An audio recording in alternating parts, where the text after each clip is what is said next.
Now it's starting to get a little bit smoother in that sense as we're going into the Kleimenov against Magnus game.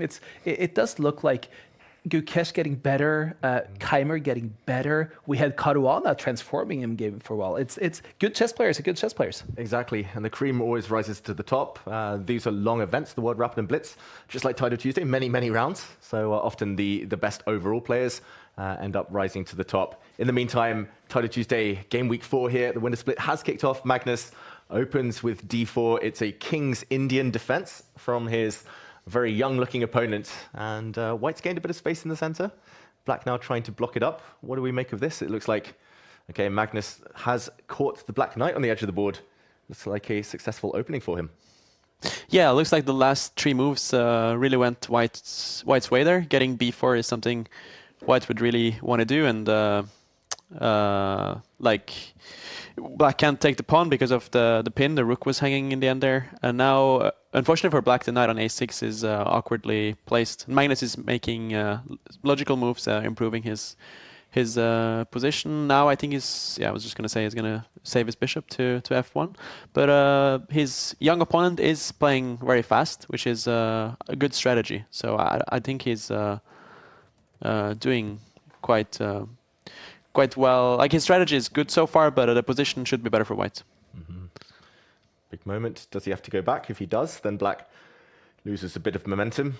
And yeah, he looks like he's looking for sacrifices. He perks up, and there we go. He takes a pawn in the center, but that's high risk.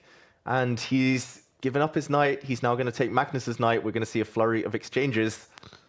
And yeah, but Black is a pawn up here, but positionally he's busted. Yeah. So for the viewers, it looks like Black is just pawn up in an endgame, but Magnus's knight on e4 is super strong, and all White's pieces are better than Black's pieces. So this is like a really nice textbook example of like your pieces basically dominating your opponent's pieces. And look at the knight on a6. This is Magnus's dream.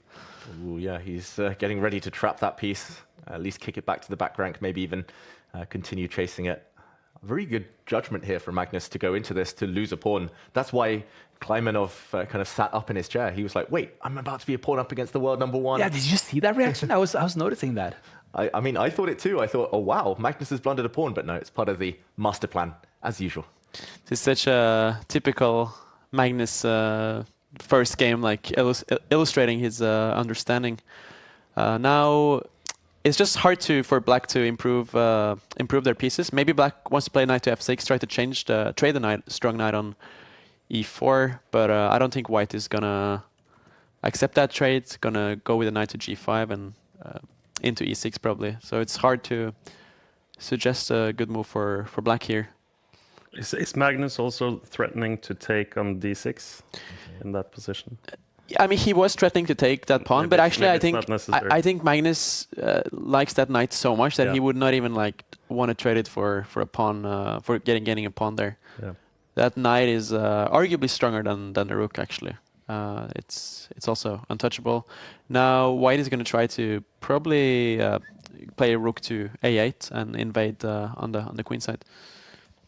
Yeah, this is looking very good for Magnus now. Black just lacks a plan. Black lacks any activity, just some bad pieces, and that makes the whole position bad. Magnus is going to start game 1, round 1 here with a win. Could also add that Kleimenov is not only a CM, he's also an FM that he became this year, 12 years old. Wow. And he's got a standard rating of over 2,300. There's some tactics in the position now. Magnus he's going to play a rook to a8, I think.